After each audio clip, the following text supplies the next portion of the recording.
ऐसा खाना तो हमारे यहाँ कुत्तों को भी नहीं खिलाया जाता। सारिका की विदाई हो रही थी और वह अपने पापा से लिपट कर रो रही थी और वहाँ मौजूद सभी लोगों की आंखों में भी आंसू थे। जैसे तैसे ही सारिका रोती हुई कार में बैठने लगी।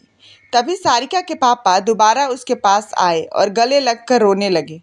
धीरे धीरे सारिका के पापा के कदम पीछे जा रहे थे और सारिका कार के दरवाजे के पास खड़ी उन्हें नम आंखों से देख रही थी।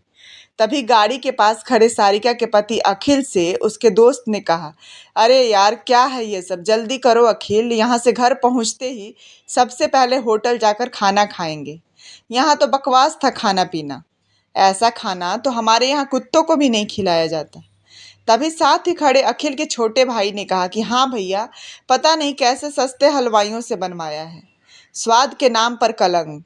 यह सुनकर अखिल भी हंस पड़ा और बोला, हाँ यार, मैंने भी मजबूरी में ही खाना खा लिया, वरना मैं तो ऐसे खाने को तो हाथ भी नहीं लगाता।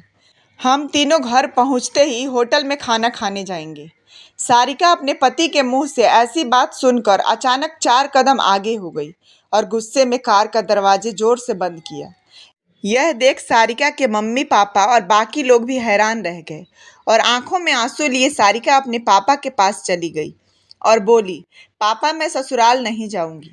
सारिका ने गुस्से में बात कही तो सब समझ गए कि यह मजाक नहीं है, लेकिन यह बात सुनकर सब हक्के बक्के रह गए और अखिल पर तो जैसे पहाड़ ही टूट पड़ा। वजह क्या थी यह किसी को भी समझ नहीं आ रहा था। तभी सारिका के ससुर ने सारिका से प्यार से पूछा, सारिका बेटी बात क्या है, इतनी बड़ी बात क्यों कही तुमने? तो सारिका अपनी आंखों में आंसू लिए अपने ससुर से बोली कि आपको पता है मेरे मम्मी पापा ने अपने सभी सपनों का गला घोंटा और मुझे पढ़ा लिखा कर टीचर बनाया, क्योंकि शुरू से ही पैसों की तंगी थी। लेकिन सारी तंगी मेरे बाप बाप ने खुद पर ले ली, पर मुझे एहसास तक नहीं होने दिया। और आप जानते हैं कि मेरी शादी को लेकर मेरे पापा मम्मी पिछले 3 महीने से आधी आधी रात तक जाग कर डिस्कस करते थे कि शादी में हलवाई कौन होगा और खाने में क्या क्या आइटम रखनी है।